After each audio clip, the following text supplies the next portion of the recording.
Hello and welcome to the Bell Tower on 34th's Legal Jargon Explained video. If you're planning to hold a wedding or event at our venue, you're going to hear a lot of references to your contract with us, which we also refer to as the client agreement. This important document is loaded with critical details about your event, and frankly, it has its fair share of legalese too. This video covers some of your key elements in your client agreement in simple layman's terms. If you're not one of our clients yet, this video may give you a clearer understanding of what you can expect if you decide to work with us. You can find all of the topics covered in this video on our website at thebelltoweron34th.com/terms. The first item you'll see on our contract terms page is under the header of Client Offer Agreement. This section refers to the time when you've decided that you want to hold an event at the Bell Tower on 34th, and we've given you a personalized client agreement to sign. Once that happens, it's not a good idea to put off signing the agreement or giving us your event deposit. That's because offers are only good for 72 hours. After that, you're back to square one. That point ties in directly with the next section of contract terms: deposits, payments, and cancellations. The Bell Tower on 34th does not hold event dates without both a deposit and a signed contract. One is not valid without the other. The deposit will be 25% of your total event cost. You can make your deposit in person or online. Depending on what time it is when you make your deposit online, there could be a delay for date verification and processing. That usually happens when more than one person makes their deposit overnight. We just need to make sure we don't double book. Whenever more than one person requests the same day and time, dates are held on a first-come, first-served basis.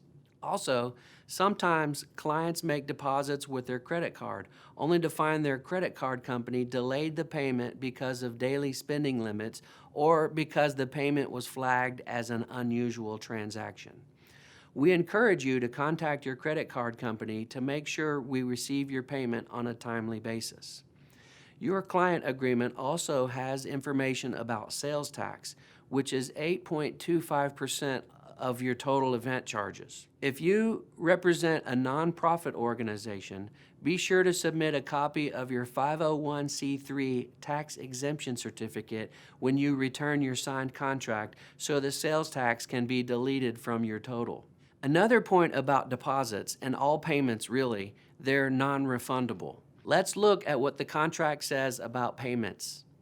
After you've made your deposit, you'll need to pay 50% of your remaining balance 90 days before your event. Then, the last of your balance will be due 30 days before your event. When you make that 30-day payment, you'll also need to give us your final guest count. A quick word about that. Once your event is 30 days away, you won't be able to lower your guest count with us.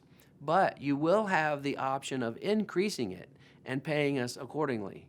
So we encourage clients to estimate their guest count on the low side when they reach their 30-day deadline. Back to payments. It's not our responsibility to remind you about payments.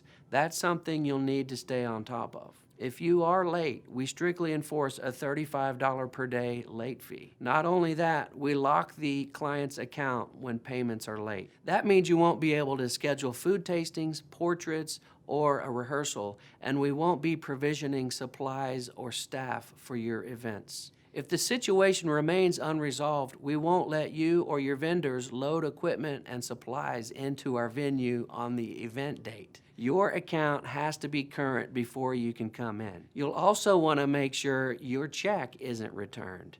When that happens, we charge a $35 return check fee. And if the check is returned after your payment due date, the late fees and account lock go into effect. What's more, we may determine that you're in material breach of the contract, so your contract could be subject to termination in that case. And you would lose your right to hold your event on the date you reserved. With all of that said, if you realize that a payment is going to be late, and if you discuss it with us in advance, there's a good chance that we'll allow you to move forward with your event on your chosen date once you've paid your balance and late charges. Let's talk about what the agreement says about cancellations and refunds. As I said, we don't give refunds. There is one exception to that policy. When you put down your event deposit, you can ask to sign a 5-day hold addendum to your contract. So, say you want to book an event at our venue, but you haven't been able to confirm the date with your company president. Pay your deposit, sign your event agreement, and the 5-day hold addendum. Then, if you realize the date you selected won't work, you can get your money back for up to 5 days. Let's look at what your client agreement says about food tastings. A tasting is just what it sounds like, a chance to sample menu selections before you make your final choices. Tastings should be completed no later than 45 days before the event. The longer you wait to schedule your tasting, the more difficult it becomes for you to find time to do it. Please keep in mind, appointment windows are limited and tastings are not available at all in December. You can easily schedule the tasting online in the Bell Tower Customer Hub. If you are having any problems using the hub, please contact the event producer or our customer service department. Just call the main number. Another important note, once you schedule a tasting, please make every effort to be there or at least not wait until the day of to try to reschedule it. Preparing for a tasting is time-consuming for our staff. So if you don't show up, a $200 charge will be added to your event total. You can find more detailed information about what tastings involve on our contract terms page at thebelltoweron34th.com/terms. Moving on, let's look at the section of your agreement titled Additional Terms. This section addresses your guest count. I told you that while you can't decrease your guest count once we're 30 days out from your event, you can increase the count. If you need to do that, your deadline for giving us the increased total is 2 weeks before your event date. At that point, your payment for additional consumption charges will be due immediately. You'll be able to pay with a credit card, cash, or a cashier's check only. You should know that throughout an event, our staff conducts head counts just to make sure the number of guests matches the totals provided to the bell tower. Methods for determining if additional guests have arrived include plate counts, guest chair counts, manual guest counts, car counts, and key counts. We typically rely on eyewitnesses and in some cases video to back up our findings. If we realize the number is higher than the count provided, we'll charge you for the additional guests. The point is, ambushing us with unplanned guests is not acceptable. It's not fair to our staff, and it dramatically undermines our ability to deliver excellent events. Now let's look at the topic of alcohol. Please keep in mind that Texas law prohibits outside alcohol in our venue. That law is strictly enforced here. This doesn't mean that the client can't have alcohol at their event. We have bar packages, and if you need something special, tell the event producer before the event. Let's look at the topic of alcohol. Please keep in mind that Texas law prohibits outside alcohol in our venue. That law is strictly enforced here. This doesn't mean the client can't have alcohol at their event. We have bar packages, and if you need something special, tell the event producer in advance. But the law requires that all alcohol at an event is provided and served by the venue. That includes favors, giveaways, and auction items containing alcohol. What's more, no alcohol can leave our premises, and we don't serve shots.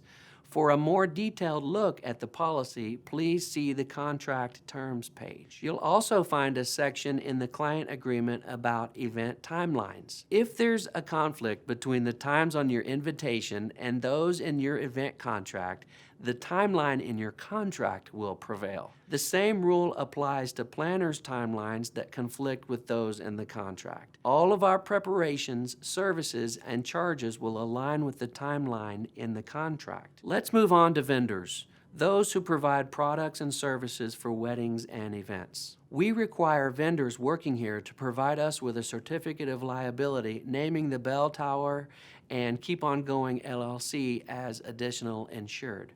We need the certificate at least 10 days before the event.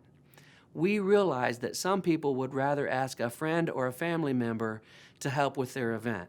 The bell tower policies for vendors apply to them too. That said, we also know that since most of our clients' friends and family don't make their living providing goods or services for events, that they probably won't be able to provide proof of liability insurance. In most cases, we will make an exception to our insurance requirement if you'd rather rely on a friend or family member to help with your event. But you should know you're taking a bit of a risk. If something goes wrong at the event, if an uninsured vendor is responsible for someone or something being harmed, then you will be financially responsible, not the bell tower on 34th. You can find more details about our vendor policies on our contracts terms page. Let's move on to force majeure. Circumstances beyond our control that force an event to be canceled. Sometimes, no matter how carefully we prepare, life gets in the way of event plans. I'd like to take a moment to explain our single point of contact rule. Basically, it calls for one and only one person to interact with the bell tower on 34th through the end of an event. This is the only person who can convey the client's decision about their event to the bell tower on 34th. And this is the only person who can make changes to the event contract. This rule protects the interests of the client, and we take it very seriously. You can find more details about this policy at thebelltoweron34th.com/terms. You are watching the Bell Tower on 34th legal jargon video. As I mentioned, this is meant to clarify some of the topics covered in your contract. The terms and policies covered here do not encompass everything in your contract. Please take the time to read it thoroughly and feel free to contact your event producer if you have any questions.